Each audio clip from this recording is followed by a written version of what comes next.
শয়তান এই পৃথিবীতে সবচেয়ে বেশি মাজলুল হয়েছিল, অপদস্থ অপমানিত হয়েছিল দুইটা দিনে। ওয়াজআলনি ফি আইনি সাগীরা, আল্লাহ আমার চোখে আপনি আমারে ছোট বানান। গোটা বিশ্বব্যাপী আমাদের এই বাংলাদেশের মানুষের এই বদনাম যে আমরা অস্থির প্রকৃতির।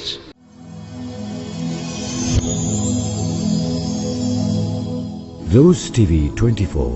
Enjoy by listening to the Holy Quran. প্রশংসা করলে খুশি হয় কে? আল্লাহ। আল্লাহর প্রশংসা করলে আল্লাহ খুশি হয়ে যায়, ঠিক কি না? আর শয়তান বেজার হয়ে যায়। আমরা কার খুশি চাই? আল্লাহ নাকি শয়তানের? শয়তান যত কষ্ট পায় তত আমরা খুশি। কথা বলেন। শয়তান এই পৃথিবীতে সবচেয়ে বেশি মাজলুল হয়েছিল, অপদস্থ অপমানিত হয়েছিল দুইটা দিনে। এক হচ্ছে বদরের দিনে সে সবচেয়ে বেশি অপমানিত হয়েছিল। বদরের ময়দানে যখন আকাশ থেকে ফেরেশতা বাহিনী মুসলমানদের সাপোর্ট করার জন্য একে একে নামছিল, তখন শয়তান নিজেকে সবচেয়ে বেশি অপমান বোধ করছিল। আর দ্বিতীয়ত শয়তান সবচেয়ে বেশি লাঞ্ছিত হয় যখন আরাফাতের ময়দানে আল্লাহ তাআলা লক্ষ লক্ষ বান্দাকে ক্ষমার ঘোষণা দেয়। সুবহানাল্লাহ কইবেন না? খায়রু আইয়ামিল আরদ, পৃথিবীর সবচাইতে শ্রেষ্ঠ দিন কোন দিন? আরাফার দিন। এই দিনে বান্দা কেঁদে কেঁদে আল্লাহর কাছে নিজের সবগুলো গুনাহ খাতার কথা ঘোষণা দেয় যে আল্লাহ আমি পাপী, আমার চেয়ে বড় পাপী নাই, এই পাপ ওই পাপ আমরা করেছি, একটার পর একটা পাপের ঘোষণা দেয়। আর আল্লাহ এত খুশি হতে থাকে, সব শেষে আরাফার দিনের সূর্য ডোবার আগেই আল্লাহ আরাফার ময়দানের হাজীদেরকে মাফ করার ঘোষণা দিয়ে দেয়। এই দুই দিন শয়তান নিজেকে সবচেয়ে বেশি অপমানিত ফিল করে, অপদস্থ ফিল করে। অনুরূপভাবে 365 দিনের প্রতিদিনই বান্দা যখন আল্লাহর কাছে ক্ষমা চায় আল্লাহ তখন খুশি হয়ে যায়। সুবহানাল্লাহ পড়েন। আর শয়তান নারাজ হয়ে যায়। আমাদের মিশন হচ্ছে আমরা আল্লাহরে খুশি করতে চাই, আর শয়তানের বিরুদ্ধে আমাদের অবস্থান। চিল্লায় বলেন ঠিক কিনা? এজন্য সবসময় প্রশংসা করব কার? শুকর গুজার হব আল্লাহর জন্য, ঠিক কিনা? বিশ্বনবী বলতেন আল্লাহুম্মা জাআলনি সাবুরা ওয়া জাআলনি শাকুরা ওয়া জাআলনি ফি আইনি সাগীরা ওয়া ফি আয়ুনিন নাসি কাবীরা। হে আল্লাহ আপনি আমারে ধৈর্যশীল বানান। আমিন। আমাদের ধৈর্য নাই, অল্পে আমরা অস্থির, আছে না নাই? এই দেশের মানুষ খুব বেশি অস্থির, বাংলাদেশের মানুষ খুব বেশি অস্থির। আমি পৃথিবীর অনেক দেশে ঘুরেছি, সেখানে দেখেছি মানুষজন খুব ধীরস্থিরভাবে কাজ করতে পছন্দ করে। সুপার শপে যদি কিনতে যায়, they maintain the queue in super shop. Super শপে লম্বা লাইন, সবাই যে ওখানে ভদ্রভাবে দাঁড়ায়, একজনের পর একজন যাবে। টিকিট কাটতে যাবে, লম্বা লাইন, একজনের পর একজন দাঁড়ায়, একজন যাবে আরেকজন। তো ওখানে যদি কোনো বাঙালি থাকে তখন দেখা যায় তার অস্থিরতা। কেন সামনে এত লাইন, এত সময় লাগে কেন, আমি কখন পাবো, আমার কি হবে?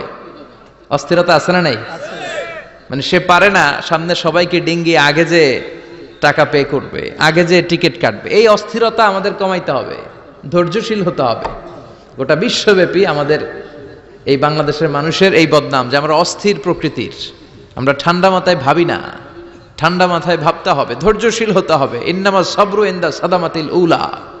বিষ্ণু বলেছেন বিপদের প্রথম ধাক্কায় যে সবর ধারণ করতে পারে সেই তো সবুর। এজন্য বিষ্ণু দোয়া করতেন আল্লাহুম্মা জাআলনি সাবুরা, আল্লাহ আপনি আমারে ধৈর্যশীল বানান। আমিন। ওয়া জাআলনি শাকুরা, আপনি আমার শুকর গুজার বান্দা বানান। বিশ্বনবীর চেয়ে ধৈর্যশীল, বিশ্বনবীর চেয়ে শুকর গুজার পৃথিবীর কেউ আছে? নাই। কথা বলেন। এমন তাবৎ কোনো অত্যাচার নাই যে অত্যাচার বিশ্বনবীর উপর করা হয় নাই।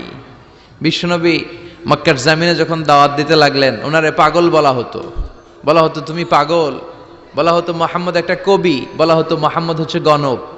বিশ্বনবী যখন রুকু দিতেন, সিজদায় চলে যেতেন, উটের পচা নারী ভুরি এনে বিশ্বনবীর কাঁধে ফেলে রাখা হতো। বিশ্বনবীর গলার মধ্যে রশি ধরে টান দেয়া হতো। কয়েকবার বিশ্বনবীর এই ঘাড়ের এই চামড়া ছিঁড়ে গিয়েছে, একবার চাদর টান দেওয়ার কারণে, আরেকবার রশি টান দেওয়ার কারণে। বিশ্বনবী কিছুই বলেন নাই, ক্ষমা করে দিয়েছেন। যেই মক্কার শত্রুরা বিশ্বনবীকে মক্কা থেকে বিতাড়িত করেছেন, এবং যেই রাতে উনি হিজরত করলেন, মাইগ্রেট করলেন, উনি কেঁদে কেঁদে বারবার মক্কার দিকে ফিরে তাকায়, আবার যায়, আবার ফিরে তাকায়, মাতৃভূমির মায়া ছাড়তে পারছেন না। আর বলছিলেন মক্কা তো আহাব্বুল বিলাদ ইলাইয়া, মক্কা আমার কাছে সবচেয়ে প্রিয় শহর।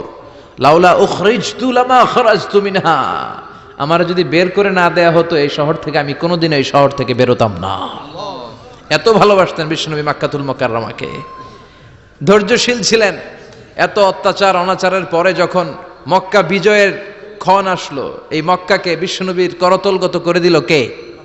ফাতে মক্কা হলো। বিশ্বনবী চাইলে পিষে পিষে প্রতিটা কাফের মুশরিককে শেষ করে দিতে পারতেন, ঠিক কিনা? কিন্তু বিশ্বনবী বললেন লা তাসরিবা আলাইকুমুল ইয়াউম ইযহাবু আনতুমুত তুলাকা। কোনো রিভেঞ্জ চলবে না আজকে, কোনো প্রতিশোধ নাই। একেবারে বড় যুদ্ধাপরাধী যারা, মারাত্মক যারা অফেন্স করেছে তাদেরকে শাস্তির আওতায় আনা হবে, বাকি সবাইকে আমি ক্ষমা করে দিলাম। In the long history of the world there is no instance of magnanimity and forgiveness which was showed by our beloved prophet Muhammad when all of his enemies laid under his feet and he forgave them one and all.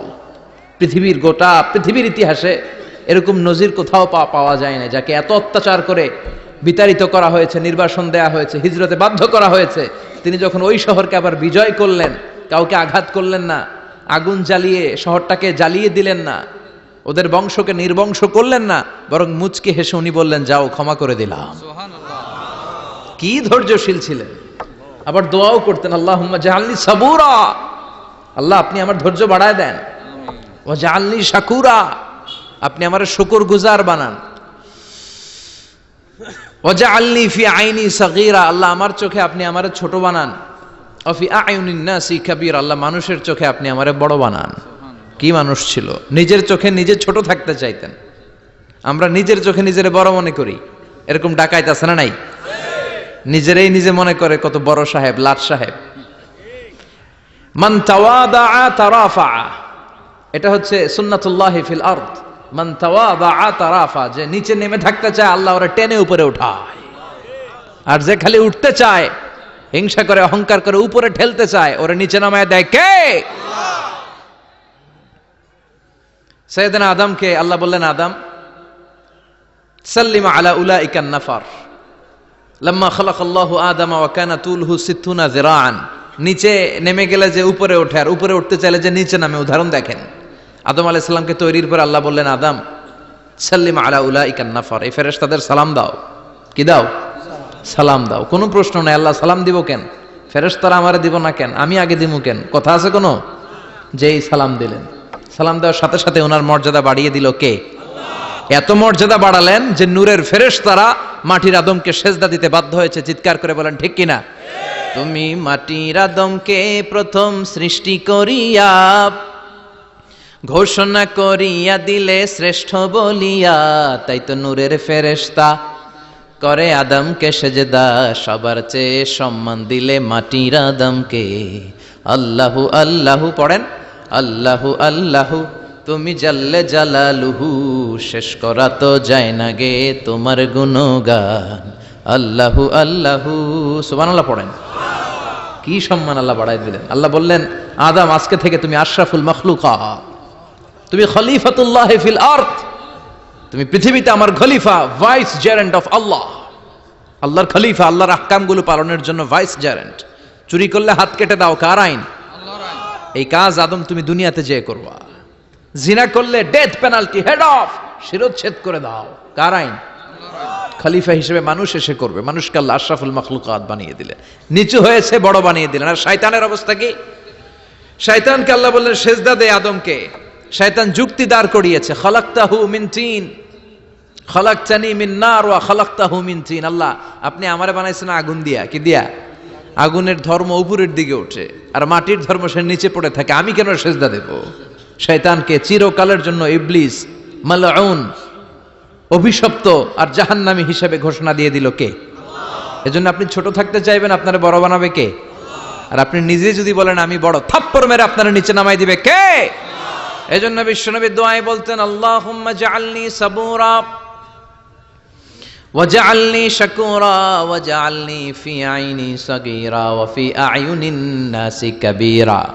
ও আল্লাহ আপনি আমারে ধৈর্যশীল বানান, আপনি আমারে শুকরগুজার বান্দা বানান, আমার চোখে আমারে আপনি ছোট বানান, মানুষের চোখে আপনি আমারে বড় বানান। সুবহানাল্লাহ পড়েন। এজন্য সবসময় শুকরগুজার থাকার চেষ্টা করতে হবে। রাজি আছেন তো? যে কোনো মুহূর্তে, যে কোনো পরিস্থিতিতে আমরা শুকরিয়া করব কার? চিল্লায় বলেন কার? আমরা যেন বেশি বেশি আল্লাহ তাআলার শুকরিয়া আদায় করতে পারি আল্লাহ তুমি তৌফিক দাও। সবাই পড়ি আমিন।